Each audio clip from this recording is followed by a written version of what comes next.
하나님의 말씀은 신약성경 베드로전서 1장 3절에서 9절입니다.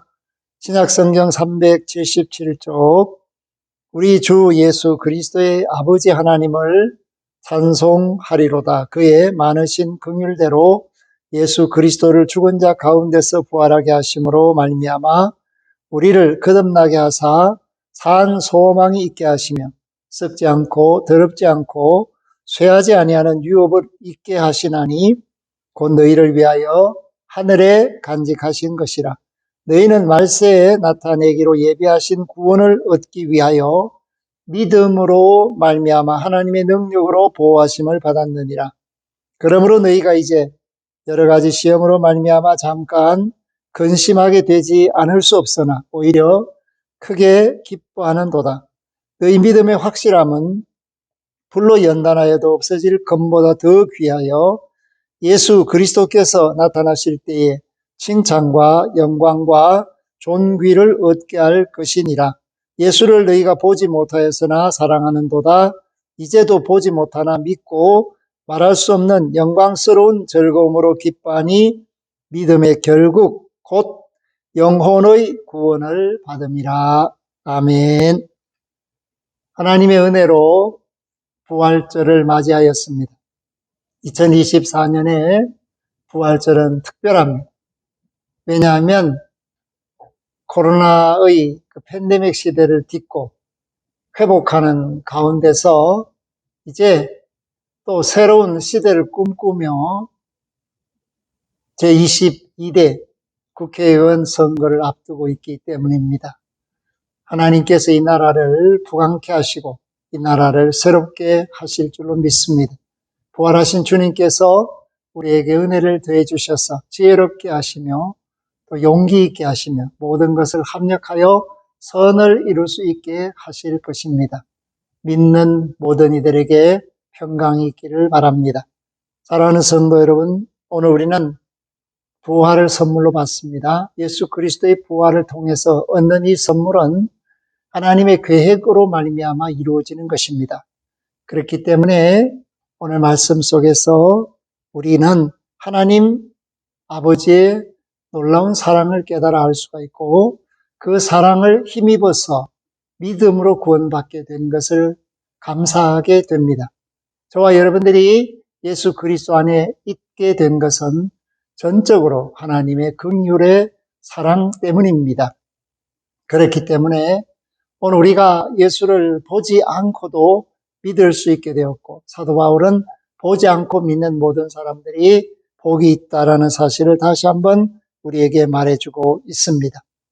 그런데 이 보지 않고 믿는 믿음이 영광스러운 즐거움을 가져다 준다. 왜냐하면 이 믿음이 저와 여러분들의 영혼을 구원하기 때문입니다. 영혼을 구원하는 것으로 끝이 아니라 하나님께서는 더 좋은 것을 예비해 놓으셨습니다. 그렇기 때문에 하나님이 예비해 놓으신 것을 믿음으로 찾아가는 소망을 가지고 있습니다. 이 소망 가운데서 끊이지 않고 부활하신 주님과 함께 함으로써 사랑하는 하나님의 아들, 딸로 발견되어지게 되어 주님이 그렇게도 원하시는 세상의 소금과 빛으로 저와 여러분들이 쓰임받는 사명자가 되도록 하나님께서 미리 계획하셨다라는 것입니다. 그렇기 때문에 오늘 저와 여러분이 얻는 이 구원은 사실상 말세에 임할 구원이지만 하나님께서 그 예비하신 구원을 믿음으로 말미암아 얻게 하시기 위해서 하나님의 능력으로 저와 여러분을 보호해 주셨습니다. 그러니까 하나님의 사랑이 얼마나 큰가. 하나님의 그 예지하심이 오늘 저와 여러분들을 믿음의 세계로 이끌어 주셨고 예정하심이 하나님의 뜻 가운데서 이루어졌기 때문에 보지 않고도 믿는 믿음으로 하나님의 영광스러운 자녀가 되었습니다. 하나님의 영광스러운 자녀로 이 세상을 살고 있지만 우리가 사는 곳은 땅이기 때문에 문제가 많은 곳이기 때문에 여러 가지 시험이 있을 수가 있습니다. 6절 말씀에 보면 그러므로 너희가 이제 여러 가지 시험으로 말미암아 잠깐 근심하게 되지 않을 수 없으나 오히려 크게 기뻐하는도다. 아멘. 우리가 이 땅에 있기 때문에, 나라들이 나누어져 있기 때문에, 전 세계의 모든 사람들의 마음이 하나가 되지 못하였기 때문에 서로 질시하고 경쟁하고 대적하고 전쟁하는 가운데 있기 때문에, 특별히 우리는 분단의 조국을 가지고 세상을 살고 있기 때문에 여러 가지 시험을 당할 수 있다라는 것입니다. 그러나 이러한 시험이 우리에게 영원한 근심을 주는 것이 아니라 세상에 살아있는 날 동안의 잠깐의 근심일 뿐이다 라는 것을 말해주고 있습니다. 그렇기 때문에 오히려 이 모든 근심을 딛고 일어서서 영원한 하나님의 나라를 소망하는 믿음으로 살게 하신 하나님께 감사를 드리고 찬송을 드리고 기쁨으로 섬기는 그런 하나님의 자녀가 될 수 있도록 예수 그리스도의 부활이 저와 여러분을 단단하게 하고 힘있게 하고 능력 있게 하고 지혜롭게 했다라는 것을 증언해 주고 있습니다. 그렇기 때문에 베드로는 오늘 이렇게 이야기하고 있습니다. 우리 주 예수 그리스도의 아버지 하나님을 찬송하리로다. 예수 그리스도의 아버지 하나님, 오늘 부활을 통하여 예수 그리스도 안에서 영접한 하나님은 바로 예수 그리스도의 아버지 하나님이다. 그렇기 때문에 예수 그리스도 안에 있는 저와 여러분들의 하나님은 우리 하나님이시다. 그러므로 죽은 자 가운데서 예수 그리스도가 부활하게 하심으로써 하나님의 말씀을 이루신 그 사랑이 오늘 이 땅에 사는 모든 사람들, 그 중에서 특별히 믿음으로 사는 사람들을 거듭나게 했다. 그것이 바로 오늘 교회의 영광스러운 실체입니다. 예수 그리스도 안에서 부활의 큰 능력으로 거듭나게 하사 산 소망이 있게 하셨다. 하나님을 믿고 바라는 사람들이 가져야 될 크고 큰 기쁨, 영원한 하나님의 나라를 상속받겠다는 그 큰 소망을 저와 여러분들에게 주셨다. 그리고 그 소망이 확실히 이루어질 것을 부활이 증언하고 있다. 아멘. 오늘 저와 여러분이 그런 하나님의 사랑 가운데서 살고 있습니다. 그러면 우리가 바라고 소망하는 것들은 어떤 특징을 가지고 있는가? 4절에 나옵니다. 썩지 않고 더럽지 않고 쇠하지 아니하는 유업을 있게 하시나니. 아멘. 자, 이 땅은 어떻습니까? 이 땅은 정말 세월이 지나면 쇠도 부식됩니다. 결국은 썩지 않는다라는 것을 발견하기가 어렵습니다. 또 시간이 지나면 지날수록 더러워집니다.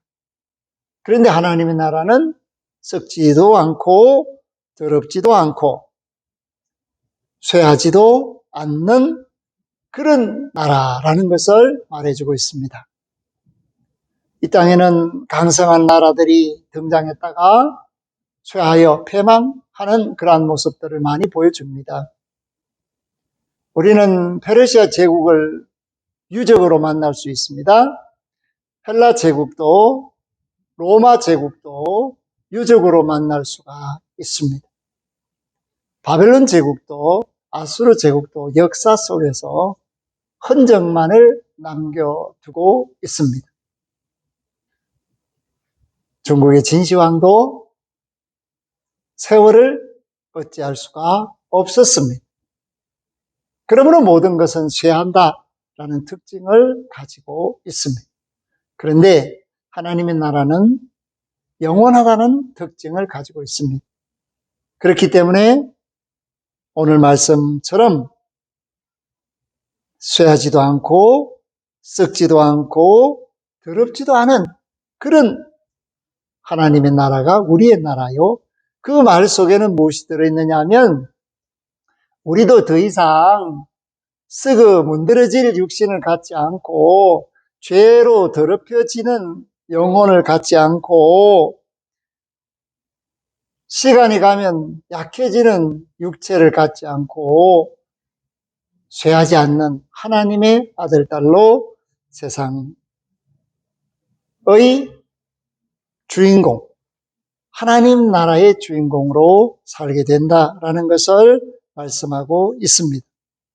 그렇기 때문에 이 하나님의 나라는 하나님이 우리를 위하여 하늘에 간직하신 것이고 이 하늘에 간직한 하나님의 나라를 예수 그리스도 안에 있는 사람들에게 믿음으로 서는 자들에게 부활에 참여하는 자들에게 주시려고 하나님이 간직하셨다. 그렇게 말씀을 하고 있습니다. 그러니까 이 부활이 얼마나 영광스러운 것인가. 비길 데 없는 영광이다. 왜냐하면 죄의 고통과 사망의 사슬에서 해방을 가져다 줄 뿐 아니라 땅의 사람으로서 사는 것이 마감되고 하나님의 뜻 가운데서 계획 가운데서 하늘 사람으로 살게 되는 그 열매가 부활이다. 그러므로 예수 그리스도께서 부활의 첫 열매가 되신 것은 저와 여러분들이 그 뒤를 잇는 나중 열매로서 하나님의 계획 속에 들어있다라는 것을 말씀해 주고 있습니다. 사랑하는 성도 여러분, 이 믿음을 가져야 합니다. 이 믿음은 어떤 믿음입니까? 7절, 너희 믿음의 확실함은 불로 연단하여도 없어질 것보다 더 귀하여. 아멘. 우리의 믿음은 온갖 시련 가운데서도 쇠하지도 않고 그것 때문에 약해지도 않고 오히려 더 강해지는, 연단 속에서 더 강해지는 아름다운 믿음입니다. 그러므로 오늘 우리의 믿음은 귀한 믿음이요. 이 귀한 믿음은 예수 그리스도께서 나타나실 때에 저와 여러분들에게 무엇을 가져다 주는가? 칭찬과 영광과 존귀를 가져다 줍니다. 그러니까 예수 그리스도의 부활에 참여한 사람답게 믿음을 지키면서 세상에 소금과 빛의 역할을 감당하며 살 때 주님은 저와 여러분을 기억하신 바가 되고 하나님의 계획에 따라서 이 땅에 오실 때에 저와 여러분을 칭찬하시고 영광으로 이끄시고 존귀를 더해 주신다. 그렇게 말씀하고 있습니다. 그렇기 때문에 그런 주님을 우리가 생각한다면 더 사랑할 수밖에 없고 더 헌무할 수밖에 없습니다. 나를 위하여 그 십자가의 고통을, 그 사망 권세를 깨트시고 이기신 분을 생각할 때 우리의 믿음은 더 견고해지고 더 아름다워지기 때문입니다. 사랑하는 성도 여러분, 오늘 저와 여러분이 얼마나 하나님 은혜 안에서 살고 있는지를 생각해 볼 필요가 있고 하나님의 사랑을 깨달아 알고 감사하는 자가 되어 있는지를 생각해 볼 필요가 있습니다. 주님을 알면 알수록 하나님의 사랑을 알게 됩니다. 주님의 사랑을 알면 알수록 우리가 어떻게 살아야 할지를 알게 됩니다. 이번 이 부활의 큰 기쁨과 소망이 저와 여러분을 더 영광스러운 길로 나아가게 하시는 하나님의 사랑의 손길 속에 있음을 깨달아야 합니다. 그리고 이 부활의 기쁨과 즐거움을 전해줄 수 있어야 합니다. 생명을 사랑하고 좋은 날 보기를 원하는 사람이 될 때 하나님을 더 영화롭게 할 수 있기 때문입니다.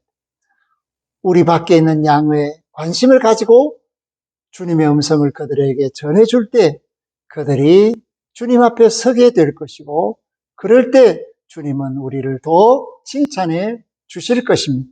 그렇기 때문에 부활은 우리에게 소망을 줍니다. 부활은 우리에게 사명을 줍니다.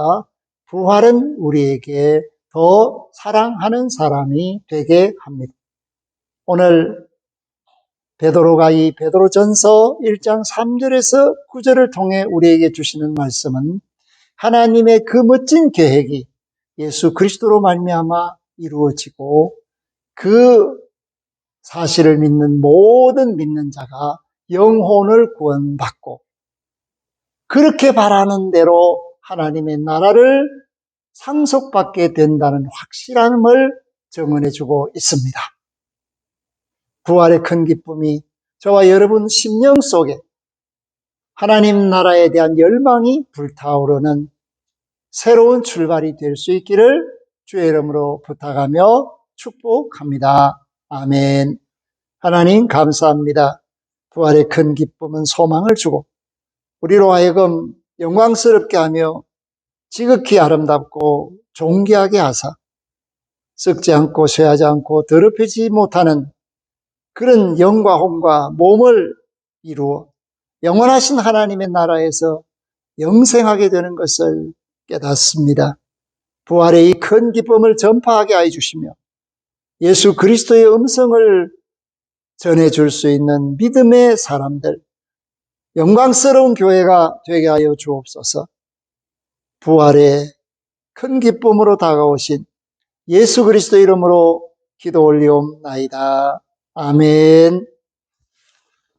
지금은 우리 주 예수 그리스도의 은혜와 하나님 아버지의 극진하신 사랑하심과 성령님의 교통하심이 하나님의 계획대로 그리스도 예수 안의 사랑 가운데 하나님 나라를 상속받는 일꾼 된 것을 기뻐하는 믿음의 권속들, 그 가정, 산업, 생업, 자녀들, 구원받아 마땅한 천하 만민들, 우리의 이웃들 위해 이제로부터 영원토록 항상 함께 하시기를 축원하옵나이다. 아멘.